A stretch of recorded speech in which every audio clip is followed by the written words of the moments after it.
Ever pulled yarn straight from the skein and ended up with a mess? We've all been there.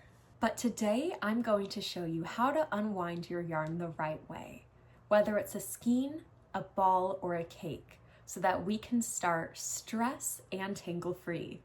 Let's get into it.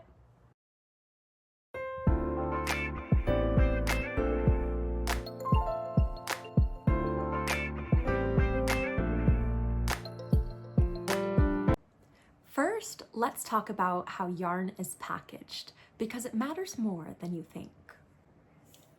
First, you have skeins.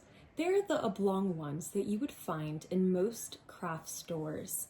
This yarn can be pulled from the center or from the outside, but be careful if you pull this way, it can often collapse on itself or cause knots. A hank is a large, untwisted loop that must be wound into a ball or cake before use to prevent tangling. These are cakes.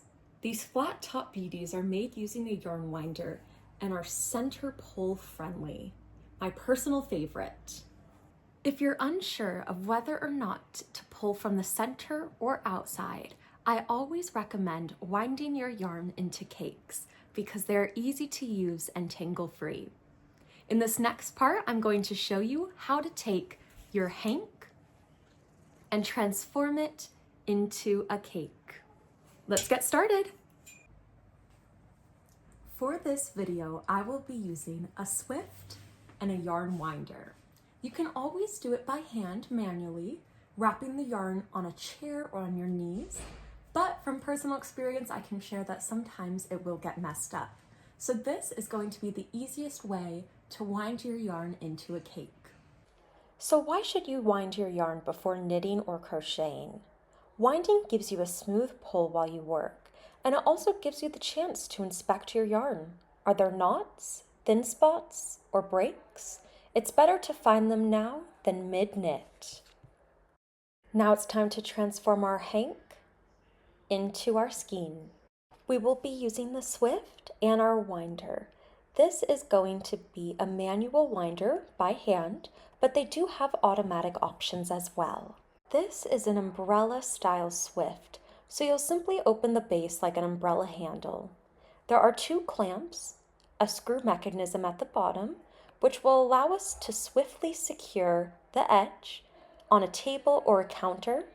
We'll want to turn the screw mechanism to slide it open.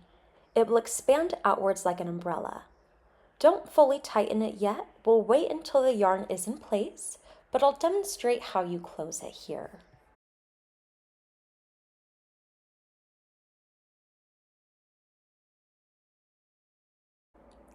The hank is a twisted loop of yarn, kind of shaped like a braid or pretzel. We'll take off the label and we'll hold both ends of the twisted hank. Twist it gently in the opposite direction of how it's been twisted until it loosens. Make sure you have a good grip on it. Then you will begin to pull the ends apart. It will open into a large circle or loop of yarn.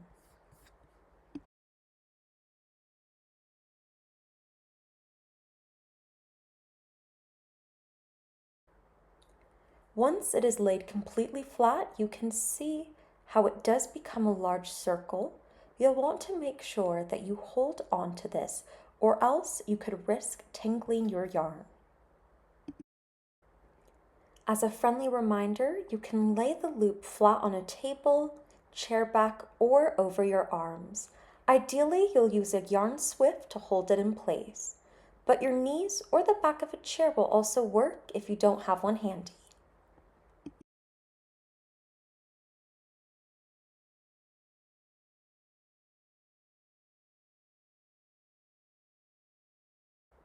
Look for about 2 to 4 pieces of yarn tied around the loop.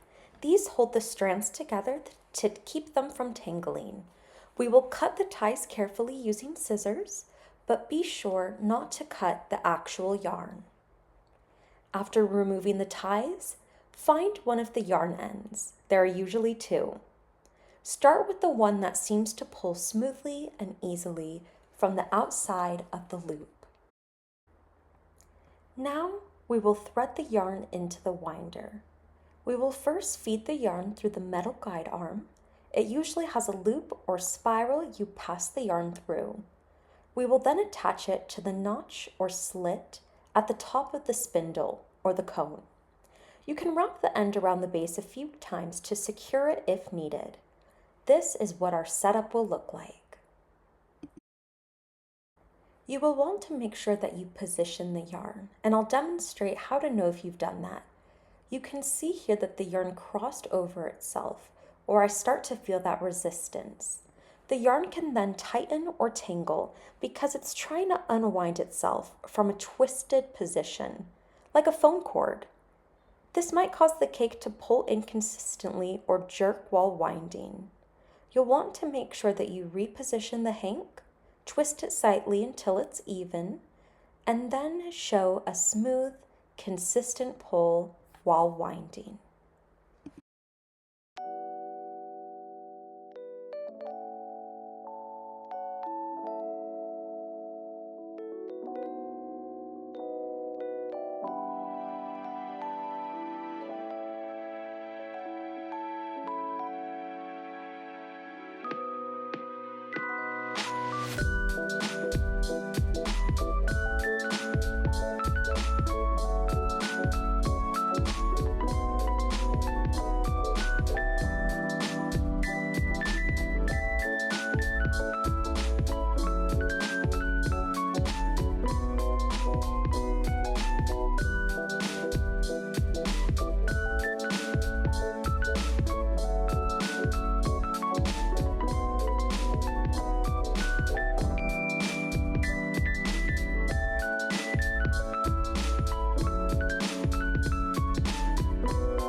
Now that we've finished winding our yarn, I will now show you how to finish and remove the cake.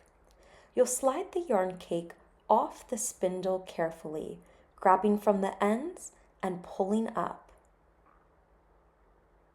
You now have a center pull cake. You can pull yarn from the center or the outside. This will allow you to knit with 2 strands of yarn or one at a time.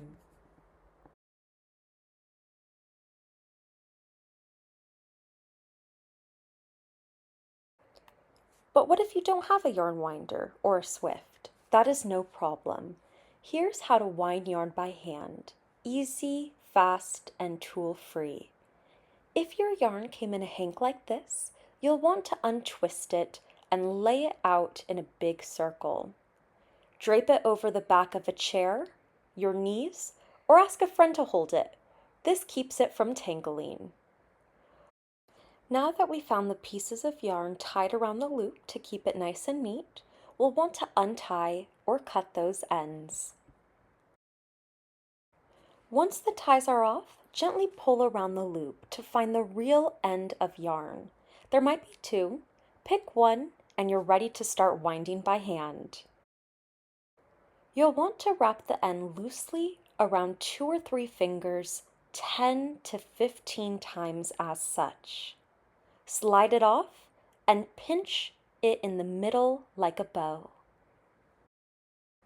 Now start wrapping in different directions, turning as you go.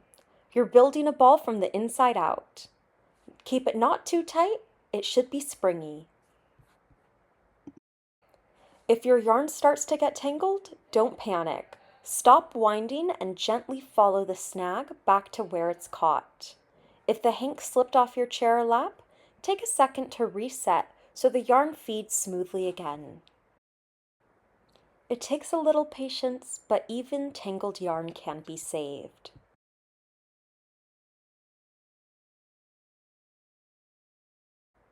And that's it! A neat yarn ball wound by hand.